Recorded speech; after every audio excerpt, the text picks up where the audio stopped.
Food prices in Canada rose almost 6% last year. The year before that, it was over 10%. That's well above the general rate of inflation. I asked for 5 slices of turkey breast, $7.72. What is happening? And yet, Canadians are actually spending less at grocery stores every month. In fact, we're spending less on average than we have at any point over the last 5 years. Now, if you're thinking, wait, what? You're not alone. That's when a red flag came up, like something does not make sense here. It's been very difficult for us to explain to the Canadian public what is actually going on, because it is counterintuitive. So how could it be that people are spending less at the grocery store now than they were when the price of virtually every type of food was cheaper? Let's try to understand. So we can begin to understand what might be happening here with an example. Meet Joe. Joe is a bank teller. He rents a 1-bedroom apartment just outside of Toronto. He drives to work and back, about 30 minutes each way. Let's call it 1,200 kilometers a month. And he's paying off his car and his student loans. So these were the major line items in Joe's budget in early 2020. And I'll just say, Joe is very average. So he's paying the average rent, he's paying the average price for gas with average commute times, he's using an average amount of energy at the average rate, he bought an average used car, has the average amount of student loan debt. You get the idea, the average grocery bill as well. All of this, by the way, based on Statistics Canada and other provincial data.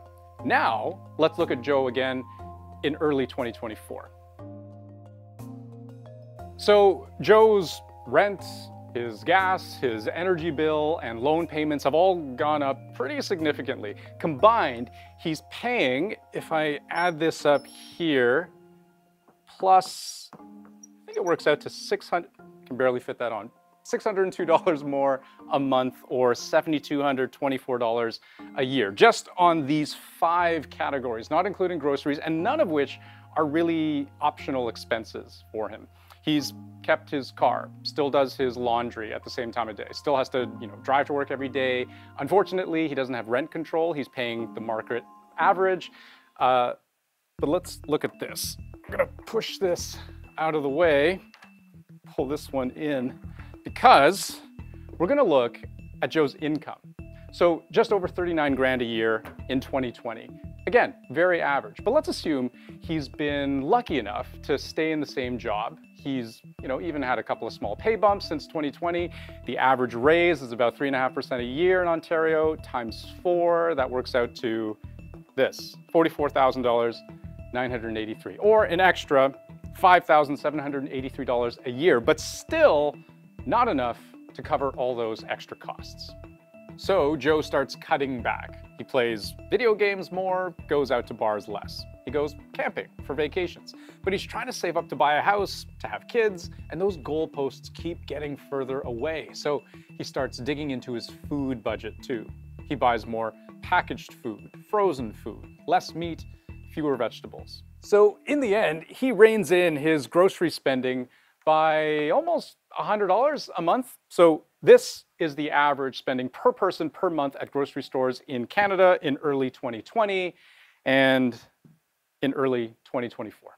You can't tell the bank to charge you less on your mortgage. You can't go to the gas station and say, hey, I want to pay less for gas. But what you can do is watch your cost of goods coming in the house. The cost of living is really forcing people to trade down to the grocery store. They just don't have enough money to support their nutritional aspirations. Okay, so this isn't just the author of this report assuming that people are cutting corners on food. There's data that shows food is a problem for a lot of people in Canada right now. For one, the number of people that Statistics Canada considers to be experiencing food insecurity has skyrocketed over the past couple of years.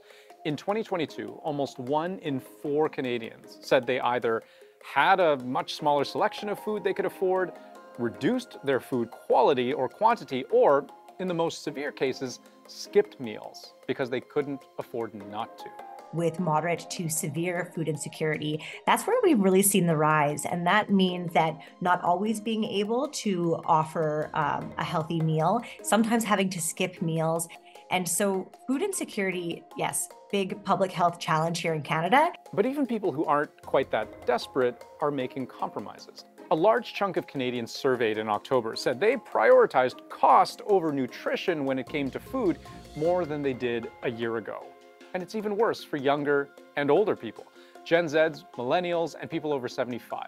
More than half of people in those age groups say they've had to sacrifice nutrition for cost. It has to go down to pastas now and just simple sauces instead of buying chicken. But I certainly look for items on sale, but it is a big concern. Because as soon as people will see, a tomato that has doubled in price, they'll just walk away from that category for a very long time. So with fresh, you spook consumers and you push them in the center of the store where there's more ultra-processed food, there's more calorie-dense food. According to Canada's Food Price Report, where these numbers are from, what the average person is spending on food has now dropped well below what the authors say we should be spending to maintain a healthy diet.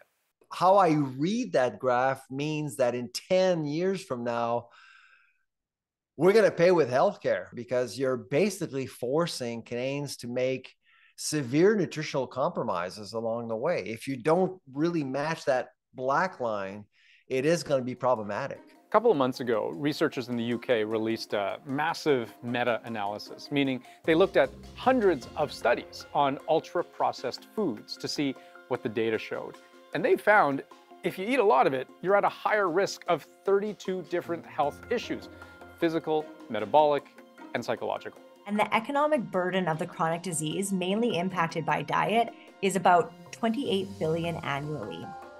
So this is a big impact on our healthcare system, but an even bigger impact on those individuals personally. We get calls every day from people crying on the phone, stress. When you think about it, having to rely on not as nutritious foods is one thing, but then the stress of not knowing if you're going to be able to, afford the food that, is right for you and your family. That impacts your overall health, your well-being, mental and physical health.